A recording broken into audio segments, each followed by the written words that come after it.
I think for lots of people, having a work-life balance is really difficult. And especially since I became a mum nearly 8 years ago, it's even more complicated. But the key for me is really to make sure I'm there. My little girl is 100% my priority, but I also love my work. But I think it's important for me as a mum to teach her a really good work ethic, and I love what I do and she's proud of me. So it's kind of trying to make, work part of your life, and yeah, it's an ongoing work in progress, in my opinion. I started my new album, Version of Me, 3 years ago, and I haven't released an album for 6 years now, so it's been a really big gap for me. And I'd had lots of great opportunities. I've worked on TV here in the UK. Over in Asia, I was a judge on Asia's Got Talent, which was really good fun. I toured with Jules Holland, which was incredible. And I did all these wonderful things. I started musical theatre. I was in an arena tour of Jesus Christ Superstar, both in the UK and in Australia. And all the time I was having a great time, getting great experience, learning new things, but I really missed my music. So that inspired me to go back into the studio. And my first writing session was almost 4 years ago now. And I just took my time, and I wanted to approach everything differently and really draw upon my personal experiences to create something I'm very proud of. The process of making this album has been really interesting because I feel like it's a new chapter. I really feel like I'm still discovering myself after all these years. I've been so lucky. I've worked in music for 20 years, and so much has changed, not only in the music industry, in the world, in culture, in my life, in my personal life, in my working life. And I've learned so many things, and I just feel now, at my age, I feel very courageous. There are lots of things that I want to explore. There are lots of things in the world that I want to question. And I've really brought all of that, I suppose in many ways, conflict of emotion and feelings into this record. And I think it's made a really strong record. When I started working on Version of Me, I knew I wanted to do something different. I wanted to approach every aspect differently, from the writing sessions, the way I was looking at songs, the structure of songs, the sound of the production, the things I wanted to express and talk about. With the visual aspect of the album, I've been more creatively involved. I really wanted to have a clear idea of how I wanted to present myself, and I think it's the first time in my career I've had such a strong vision. And it's been really exciting, and all of the people I've worked with, new collaborators, people I've worked with for many, many years, we've just enjoyed this kind of voyage of discovery to find the new me, this version of me, and I'm very happy with it. I've worked with so many great people on this album. Some of my old favourites, Adam Argyle, who I've written with many times over the years, Peter Vitesi, who's also the same. Then I've met some new collaborators, Sons of Sonics, a great duo, two guys from South London. They're from a more urban grime scene in the UK. So it was a pairing I never expected, and I didn't know how it was going to go. My publisher was quite keen to get us together. So I met up with the boys, and they are wonderful. They're a lot younger than me. In fact, they were very little when the Spice Girls were around. So it was fun to kind of have a window into a culture which I don't have any, idea of anymore. The things I'm exposed to is very different. The guys are in their 20s. So that was really fun. But we found that we shared a common ground in our love of music and different genres, and I really talked to them about stylistically what I wanted to do, and the artists that I love, the artists that I've listened to for many years, and the new people that I'm discovering now. And together, both with Sons of Sonics, who've produced a lot of the album, and Tom Wilding, who is another new collaborator who's produced a lot of the record, we just kind of found this new modern sound for me, but one that wasn't too young for me. It had to be relevant for me as a more mature pop artist. So it's been really successful and really fun. I think working in music it kind of keeps you young in a way. You have to be aware of what's going on, and social media is such a huge part of working in music now.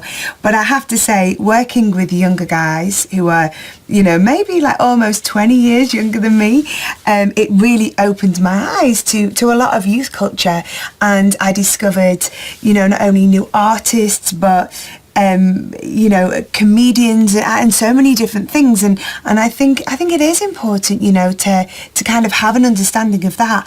I have incredible fans. A lot of my fans were Spice Girls fans, so they've grown up with me, but I found with this record that it's kind of reaching out to a younger generation as well, so it's really nice to have that opportunity. This album is the most electronic that I've made. It's been a desire of mine for many years to do this, but I've never had the opportunity. I think people probably would expect a Mel C record to be a pop record, which this absolutely is. I am a pop artist. I think a lot of people recognise my voice. I've done some rocky stuff. I've done lots of ballads. I've had lots of success in Germany with lovely big ballads.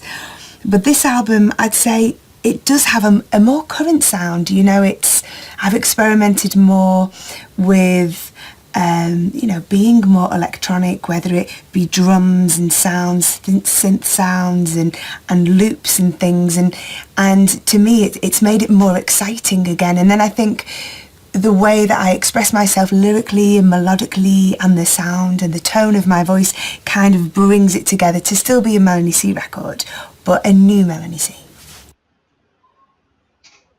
When I was working on this album, one of my writing sessions, we started a song called Version of Me. It just sat with me as feeling like a great album title, because when I look back over my career, each album has been a reflection of me at that point in my life. And I think because this feels like such a big change, it was really relevant to kind of to acknowledge that at this time, this is me now, and this is the new version of me, and in many ways a version that I'm going to carry on hopefully for a long time.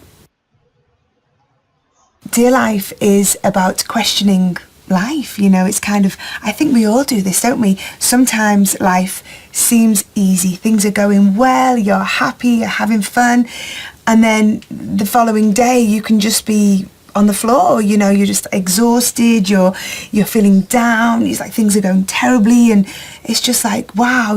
I think especially as you get older, you look at life and you think, I've learned so much, I feel quite wise, I feel relieved, I don't worry about the things I maybe worried about as a young person.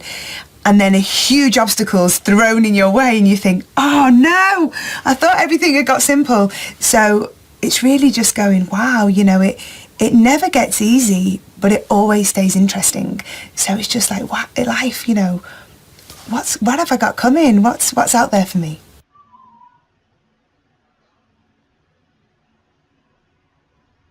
Alex Francis is lovely. It's very exciting to work with a new artist, and I love that I'm almost introducing him to lots of people. When I was working with my longtime collaborator and MD, actually, Greg Hatwell, he's always with me on stage, we had this beautiful song, and it felt very much like it would be a great duet. I've done many duets in my career, and of course you always have to find the right voice. And this name kept coming up.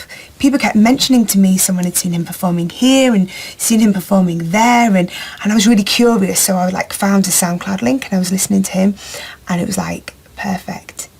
That's the voice we need on this song, because I don't personally have a really raspy, gravelly voice. I think, I do have tones in my voice, but it's more of a pop style voice. So I just love to have that mix.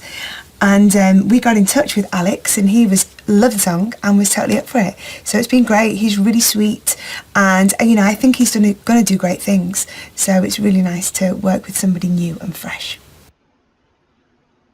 Hold On is a beautiful love song, really, and it's about being in a relationship. Like many relationships, there's difficult times, and you've been through so much together, but you feel like that maybe it's falling apart, and you're looking like it may end, but you don't really want that. You want to hold on, you want to fix it, you want to maybe get back to how things were at the beginning. So it's a bittersweet love song where you don't know how it's going to end, you know. I think it's like one of those movies where you're left to make up your own ending, but definitely as, you know, one of the singers in the song, it's a relationship you don't want to let go.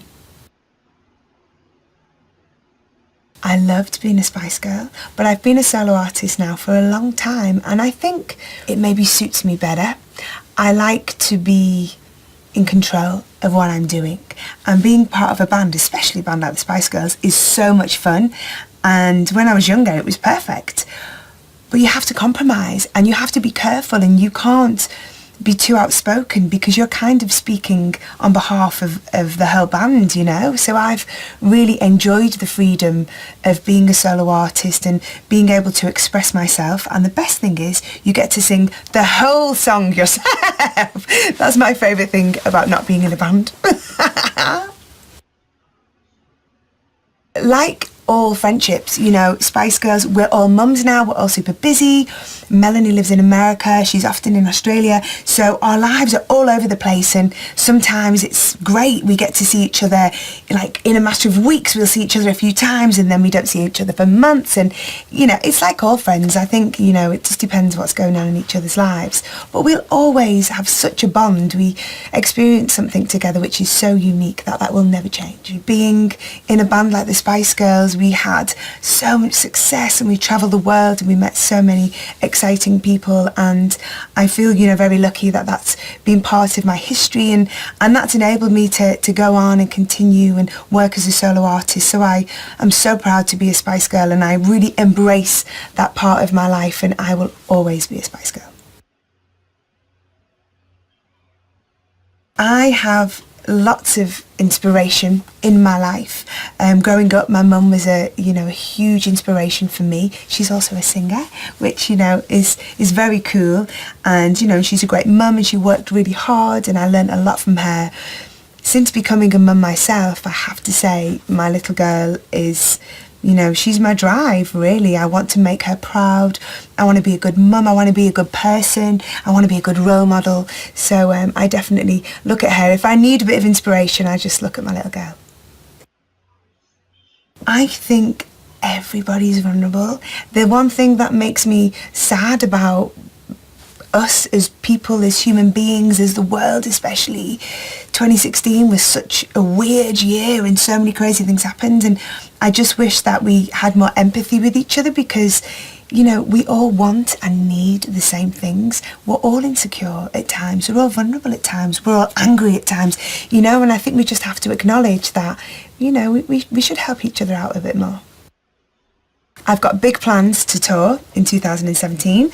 I've got a short tour in the UK in April, and then I'm going to be coming across to Germany, the whole of mainland Europe, do lots of festivals, and I'm so excited. It has been a long time since I've been out with new material, and it's always just, it feels so great on stage to have fresh material, and I have wonderful fans out there in Germany. They've always supported me, so I can't wait to see some familiar faces. My biggest wish for 2017 is to have a joyous year, to continue to do the things that I love, for people to enjoy my record, for me to do lots of live performances, and there to be a little bit more peace.